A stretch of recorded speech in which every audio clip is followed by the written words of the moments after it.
Y Punya Tucuicunahuan, buenos días, estimado Leonardo, buenos días con todas las personas que nos miran esta mañana.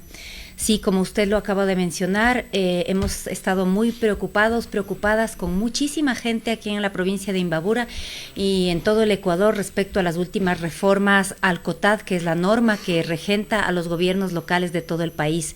¿Qué es lo que dice estas reformas? Básicamente que se tipifica o se reclasifica las reglas para la inversión, es decir, si antes, por ejemplo, cuando nosotros financiábamos todo lo que es la política social, ¿no?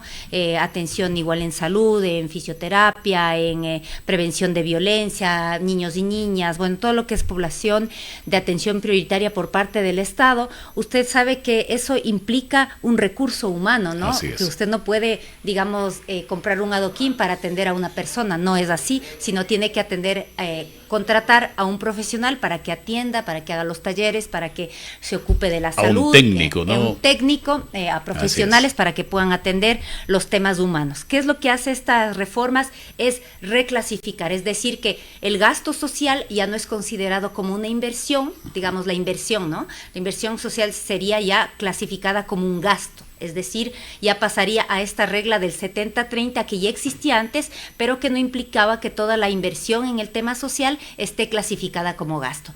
¿Cuál es nuestra posición y la de muchísima gente? Es que la inversión en las personas se trata básicamente de eso, de inversión, no se trata de un gasto. Cuando usted atiende con alimentación, cuando usted atiende con servicios de fisioterapia, cuando usted atiende con salud, con servicios ginecológicos, con temas contra la violencia, con servicios de psicología especializados, usted no está gastando, usted está invirtiendo en la gente para que exista un bienestar. El bienestar y el desarrollo de una sociedad no se da solamente con obras de infraestructura, sino básicamente también atendiendo a la gente, atendiendo a un sinnúmero de problemáticas, ahora más que vemos una retirada de los entes rectores de la política pública. Ahora, Paulina. Diría yo, solamente para terminar con esto, nosotros como gobiernos locales tenemos unas funciones específicas. Que bien sería que el gobierno central, desde sus carteras de los entes rectores, salud, Ministerio de Desarrollo Humano, ya ni siquiera tenemos Ministerio de la Mujer. A eso me iba, estimada Paulina. O sea, ¿qué ha pasado en el país? Si bien es cierto, hay competencias y competencias concurrentes que tienen los gobiernos seccionales, en el caso de las prefecturas y las alcaldías, pero ¿consideraría usted con lo que está pasando? Falta de profesionales de salud, ineficiencia en el IES, ineficiencia en el sector público de salud, no hay medicamentos. ¿Obliga a los gobiernos seccionales en estas competencias concurrentes, no sé, a complementar o apoyar ese servicio? ¿O lo que se ha dicho por parte de ciertos sectores, que los gobiernos seccionales están utilizando esto para hacer política?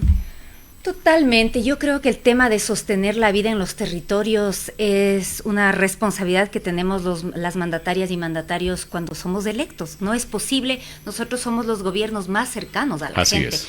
La gente no puede conocer la casa de la ministra, del presidente, de X autoridad nacional, pero la gente sabe dónde vive el prefecto, dónde vive la viceprefecta. Yo camino aquí en Otavalo, donde sea, y la gente se acerca porque necesita, hay una gran necesidad de atención. Estamos realmente en una crisis gravísima de salud, por ejemplo. Nosotros hemos destinado presupuesto del gobierno provincial a la compra de medicamentos. Estimado Leonardo, este 2025 cerramos con más de 9,000 atenciones en salud, a 9,000 personas que hemos atendido, y nosotros no vamos al territorio. De todos los sectores. De todos los sectores, de las 36 parroquias. En los años anteriores en los 3 años anteriores nos hemos focalizado mucho más en las parroquias rurales, no vamos lo más lejos. Pero este año me he dado cuenta también que en las ciudades pasa lo mismo, que no es que porque estamos en las ciudades no existe, no es que la gente tiene dinero para una receta médica. Hay un abandono total de los entes rectores, del Ministerio de Salud, del Gobierno Nacional, que ha debilitado y que ha desmantelado el sistema público. ¿Y qué nos queda a nosotras, que somos las autoridades más cercanas al territorio, por responder con estas, digamos, estas competencias también subsidiarias? Pero en todo caso, respecto a la pregunta de si esto se utiliza para hacer política, mire, yo creo que muchos gobiernos locales somos eficientes, sabemos cómo hacer política pública Yo he pasado por varios espacios, he sido concejala, directora distrital, gobernadora, ahora viceprefecta. Conozco cómo gestionar la política pública, la cosa pública, y creo que de esa manera podemos llevar eficiencia también. No está mal decir que se tiene una buena gestión, y hay que decirlo. Y es verdad que en algunos gobiernos locales sí hemos visto gastos irresponsables. Yo no voy a decir, sobre todo en temas de, por ejemplo, de muchas fiestas, con miles y miles de dólares, despreocupando todos los otros temas que son más prioritarios, como salud, como alimentación, como un sinnúmero de otras inversiones sociales, ¿no? Pero esa no es la norma. Viceprefecta, hay gobiernos que estamos haciendo una buena gestión. Está en riesgo el proyecto Guarmi Imbabura. De lo que nos hemos informado, entiende el gobierno provincial de Imbabura y el prefecto designaron, me parece, $1 millón a este proyecto. ¿Ya no se va a contar con estos recursos y qué va a pasar con Guarmi Imbabura? Solamente establecer o especificar que este millón es el mismo que se destinaba cuando existía el patronato del gobierno provincial. No se ha, digamos, no se ha subido ningún presupuesto, porque usted ha de haber visto que más bien los gobiernos provinciales hemos tenido reducciones en las transferencias por parte del Estado. Entonces no hubiese habido a dónde moverse para más. Sin embargo, de ello creo que hemos sido bastante eficientes, y sí, efectivamente, estas reformas, si no son reveídas por la Corte Constitucional, ponen en riesgo al proyecto Guarmi, porque la mayoría de los profesionales que están trabajando en nuestros proyectos son de contratación, son personas igual que están en una partida de inversión social, ¿no? Porque es un proyecto, y efectivamente nos dolería mucho, pues se quedarían más de 4,000 personas sin atención a salud, estaríamos con más de mujeres, niños, niñas que damos prestación en todo lo que son los servicios psicológicos, trabajadores sociales, todo lo que hacemos en un tema tan importante como es la prevención y atención a víctimas y sobrevivientes de violencia de género. Por eso es que nosotros, conjuntamente con otras 23 instituciones o organizaciones sociales, nos hemos sumado a las demandas de inconstitucionalidad a la Corte Constitucional, y efectivamente hace 2 días ya recibimos la notificación de que nuestra demanda ha sido aceptada, ya, ¿no? Aceptada y admitida a trámite. Lo que quiere decir es que la Corte va a revisar y la Corte se va a pronunciar sobre aquello. Yo realmente tengo esperanza. Me parece que la Corte Constitucional es uno de los pocos resquicios autónomos que en este momento tiene el Estado ecuatoriano, cuando hemos visto que todo está coartado, el poder electoral, el poder legislativo, el poder judicial, y ahora hasta la academia, que no podemos tener los ciudadanas confianza en que existen procesos transparentes y que efectivamente las cosas se den de manera honesta, ¿no? Permítame una pregunta en la red social. El usuario Caro dice: buenos días. La prefectura debe limitarse a sus funciones. Para eso existe el sistema de salud. ¿No se está realizando doble trabajo? No creo, porque efectivamente, si nosotros, por ejemplo, solamente para hablar del tema de atención y prevención de violencia de género, el Ministerio de la Mujer ya no existe, y lo que queda ahora, que es, creo que es una subsecretaría, tienen 4 personas para la zona 1, es decir, 1 por la provincia de Imbabura. Nosotros somos todo un equipo que efectivamente viene haciendo ese trabajo. Hemos estado acompañando a cientos de mujeres en la provincia de Imbabura, miles de casos atendidos, porque cuando viene una víctima no viene ella sola, viene con su conjunto, viene con sus hijos, con sus hijas, a veces temas de años que hay que atender. El tema de la salud mental, el tema de la violencia es algo que no se ve, es algo que nadie habla, pero es algo muy doloroso que existe ahí y que no permite que las personas, que las mujeres, niños, niñas, vivan una vida digna, una vida digna de ser vivida también, ¿no? Miremos lo que está pasando ahora en los temas de suicidio de jóvenes en el Ecuador. Es terrible. Los jóvenes, hombres sobre todo, están suicidándose, sobre todo los más jóvenes de 19 a 25 años. Hace poco menos de un mes, igual en Otavalo, en el cantón Otavalo, en la parroquia de Miguelegas, desde hace 2 años hemos tenido varios casos de suicidios de hombres jóvenes, porque está habiendo casos muy fuertes de salud mental. ¿Y quién está abordando eso? Nadie. Entonces, yo creo que frente a tanta demanda, frente a tanta necesidad, todos los esfuerzos que se puedan hacer de manera coordinada, porque existe una política rectora y evidentemente los niveles subnacionales nos tenemos que regir a la política rectora. Viceprefecta, a propósito de este tema, le pongo en el tapete el análisis. El alcalde de Ibarra, Álvaro Castillo, aquí en este medio de comunicación analizamos justamente este tema, y él decía que está de acuerdo en esta reforma del 30-70, 70-30, y que con ese 30% sí se puede realizar obra social, pero bien manejada. Y sobre todo lo que usted acaba de señalar, apalancada con la política nacional y que sea este el paraguas que vaya con estas ramificaciones a los gobiernos seccionales y locales, pero sobre todo con condiciones de servirle a la población, lo que decía la distinguida amiga, no brindando un doble servicio, sino apalancándose con todos los sectores y con una misma hoja de ruta. ¿Considera usted eso? No, yo no estoy de acuerdo con el alcalde, primeramente porque el alcalde habla de otra realidad. Los gobiernos municipales tienen una realidad muy distinta a la que tiene una prefectura. Las prefecturas del Ecuador subsisten con transferencias de más del 95-99% de lo que es transferencias del gobierno nacional. Además, y los presupuestos son muchos mayores. Y además, ¿no? Muchos mayores. La alcaldía de Ibarra tiene por lo menos 5 veces más presupuesto que tiene el gobierno provincial de Imbabura, cuando nosotros tenemos 470,000 habitantes que atender. Entonces no es la misma situación.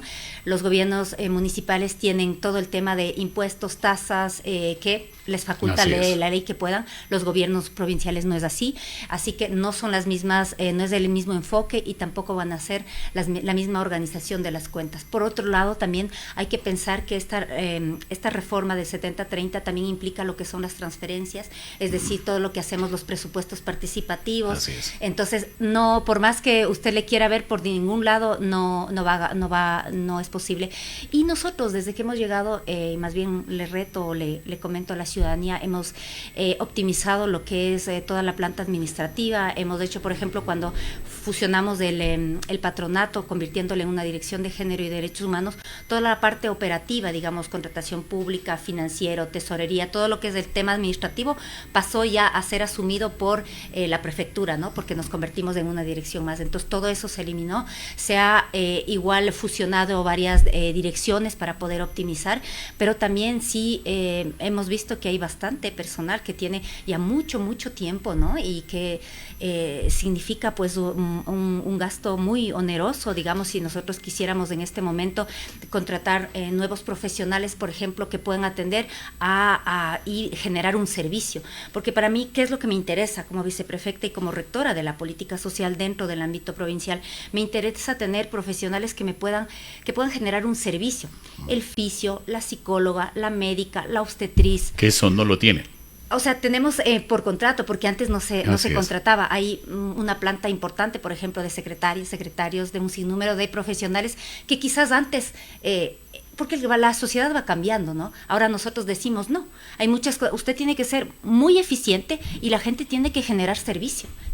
Los funcionarios y funcionarias públicas que tienen el honor y que tienen el privilegio de tener un trabajo estable, tienen que generar y prestar servicios, ¿no es cierto? Y de esa manera, pues, yo creo que se hace un buen trabajo. No necesitamos una reclasificación o un movimiento de personal, sino necesitamos, valga la redundancia, necesariamente contratar profesionales en estas áreas que usted necesita. Necesitamos contratar. Ahora, si es que yo digo, después de unos años, se pudiera ya, las personas que se van jubilando y que hacen quizás otras tareas que ya no son tan necesarias en este momento, todo el trabajo administrativo, que desde mi punto de vista, en todos los gobiernos hay mucha carga, ¿no? Así es. Entonces yo diría ahí, por ejemplo, ya podríamos ir contratando personal que genere este servicio. Por ejemplo, a mí me hacen falta psicólogos para entender.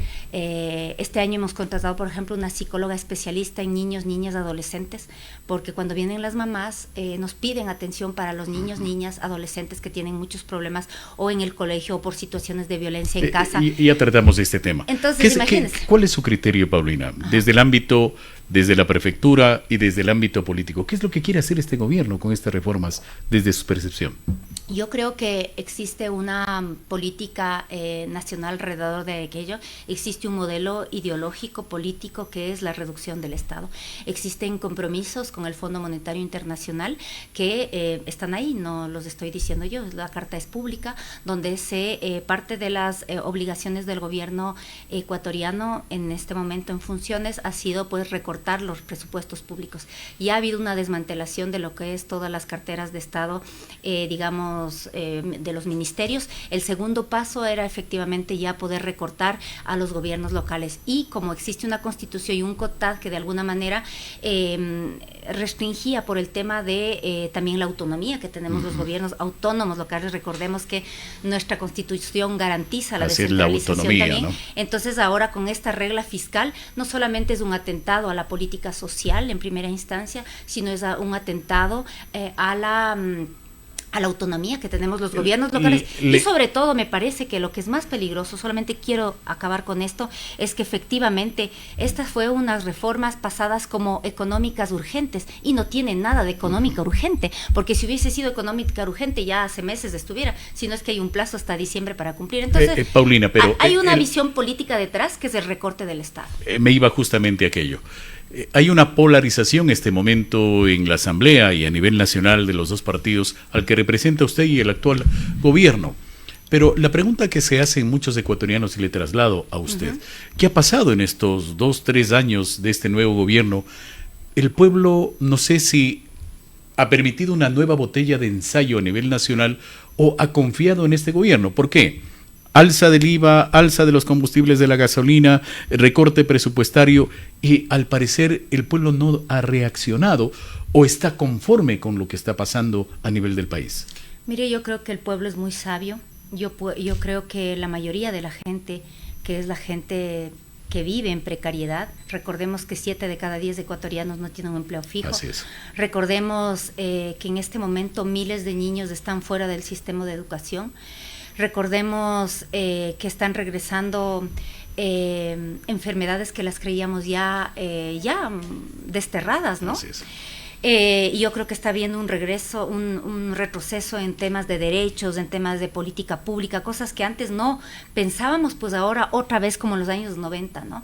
Yo creo que el pueblo es muy sabio. Yo creo que también hay un fenómeno que no pasa solamente en el Ecuador, sino pasa en toda Latinoamérica y en el mundo. Hay un regreso también de todos estos discursos que van en contra de los derechos. Hay un posicionamiento, sobre todo a través de las redes sociales, de hablar de que todo lo político es malo, de que hay que dejar la política, cuando en realidad eso es precisamente político. Porque involucrarnos. Si usted despolitiza a la gente, endormece a la gente con lindos TikToks donde usted solamente se demuestra como la pareja perfecta, como el gobernante más guapo, como el que tiene el más dinero.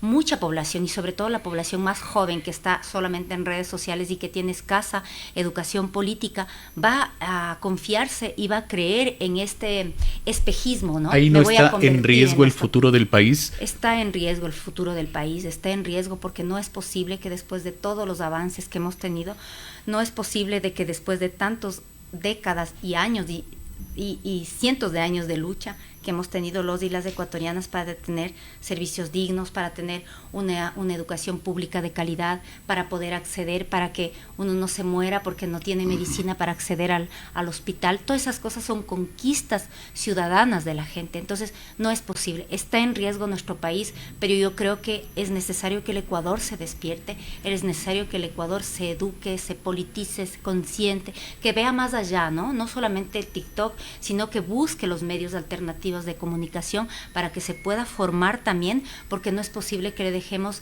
al Ecuador, a nuestros hijos, un Ecuador peor que el que nosotros tuvimos. Correcto. De nuestros padres. Estimada Paulina, usted habló hace segundos atrás de una realidad que está viviendo nuestro medio, y esto es a nivel nacional o tal vez en Latinoamérica.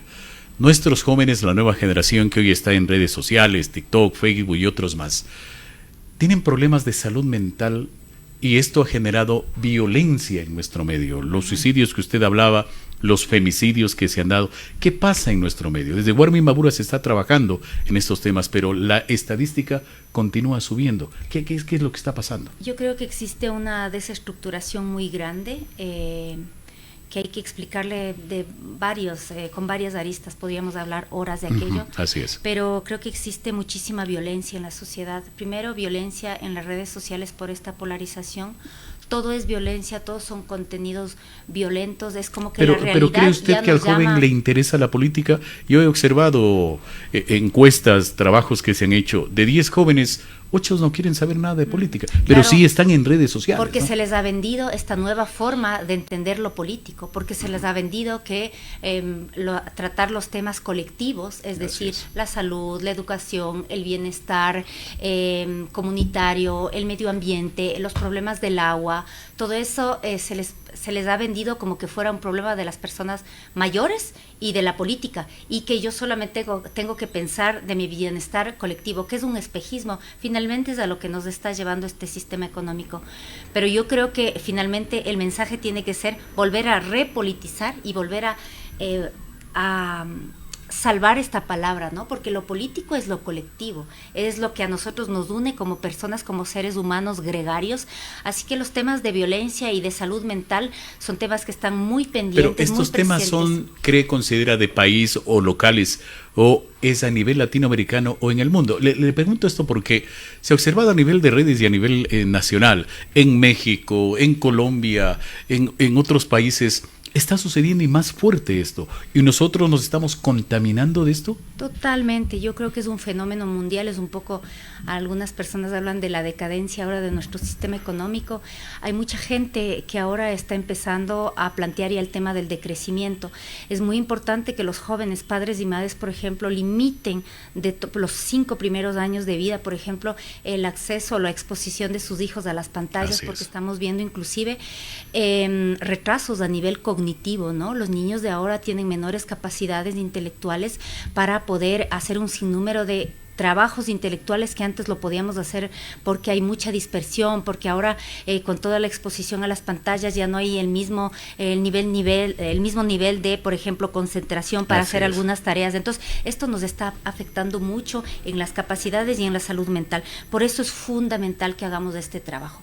Este trabajo es silencioso, pero este trabajo hay que hacerlo, porque si no, ¿qué vamos a hacer como sociedad? Nos vamos a enfrascar cada uno con su teléfono y bueno, ya que se mate el mundo, cuando eso no es así. Finalmente somos personas que vivimos, esos son los rasgos de nuestra humanidad, ¿no? Por eso es que yo creo fundamentalmente, yo hago esto con el corazón, porque esto es lo que le da fuego y le da como el sentido de mi actividad política. Hay que transformar la sociedad. Yo soy mamá también, seguro me he equivocado mucho, pero sí he intentado también, y cada día para mí es un aprendizaje también, mirar cómo necesitamos recuperar las cosas, el sentido básico de la vida, ¿no? Las cosas lentas, lo que no se publica, lo que uno se vive sin que la gente exponerlo a las redes, padres, ¿no? A hijos, sí, el diálogo. Finalmente, ¿no? No necesitamos que la gente mire si nos abrazamos, si nos queremos, si vivimos. No, eso es algo que hay que vivirlo y hay que construir esa calidad de los vínculos. Esa es parte fundamental para cambiar la sociedad y creo que no debemos descuidarnos de aquello.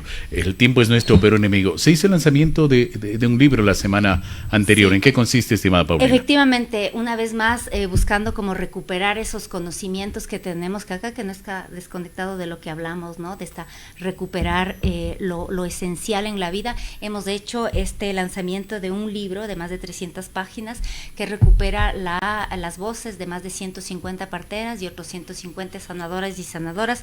Es un libro hermoso, que corresponde un poco, tiene unas ilustraciones muy bonitas con mujeres de todo el país, pero sobre todo de Imbabura, que nos exponen todo lo que son la sabiduría de la partería, que es también un conocimiento de cuidado del cuerpo, de cuidado de la vida, inclusive de cuidado mental, psicológico, para que podamos también recuperar pues todo lo que nosotros tenemos como imbabureños, como ecuatorianos y ecuatorianas, y que estoy segura que estos conocimientos nos ayudarán a recuperar nuestro sur, nuestros objetivos como país, y recuperar la calidez, recuperar la dulzura, recuperar todo lo bueno de la vida, ¿no? Así que invitados, este libro lo tengo aquí en físico, tenemos unas pocas unidades que están disponibles para la gente y la academia que está sobre todo especialista, que trabaja estos temas, pero también les invito a que se puedan descargar en la página, en el sitio web de la prefectura está igual la versión digital y también está el acceso a nuestra documental, que se llama Pacarichin Mamacuna, que lo expusimos en Flaxo, estuvimos presentando en Flaxo, en Ecuador, la Universidad de Posgrados del Ecuador, la semana anterior, tanto el libro como el documental que estuvo participando en una muestra de cine internacional. Correcto. Se nos quedan varios temas, tengo muchas preguntas en la red social también, voy a escoger solo una que creo que les está interesando a muchos, nos preguntan, ¿va a la reelección Paulina Bercutier? Bueno, yo creo que siempre como una mujer política y como siempre como alguien que creo que todavía no estoy conforme con el trabajo que he hecho, siento que a pesar de toda la dedicación y todo el esfuerzo que le pongo, yo trabajo mucho, le tengo que decir, siento que todavía no cumplo con Imbabura, y si hay la posibilidad, pues sí iré. Si la es que misma las condiciones, fórmula Calderón-Bercutier. Veamos cómo se dan las cosas, estamos en un momento también muy grave, no hay ninguna certeza. Usted sabe que nuestro espacio político está proscrito. Yo mismo tengo 2 causas penales abiertas por este gobierno, y temo por mí, temo por mi familia, pero como no tengo nada que esconder y puedo mirar a los ojos, digo que sí, me gustaría servir otra vez a Imbabura. Paulina, me ha dado un gusto saludarle, espero que nos acepte otra entrevista para analizar otros temas que creo que son sumamente importantes y orientarle también a la población. Su mensaje para quienes están observando y escuchando. Bueno, solamente decirles a los imbabureños, imbabureñas que estamos aquí, siempre día a día, por favor, síganos en las redes sociales. Quisiéramos que se enteren de todo el trabajo que estamos haciendo, tanto en el tema de infraestructura como en el tema de política social. Sobre todo quiero hablarles a los jóvenes que ojalá me estén escuchando, que hay que volver a leer, hay que volver a caminar, hay que volver a hablar con las personas, hay que volver a politizar los temas bonitos de la vida, como es la naturaleza, el cuidado del agua, los afectos, la salud mental, un sinnúmero de cosas. Y nosotros seguimos trabajando. Gracias. Muchas gracias. La ingeniera Paulina Bercutier, viceprefecta de la provincia de Imbabura.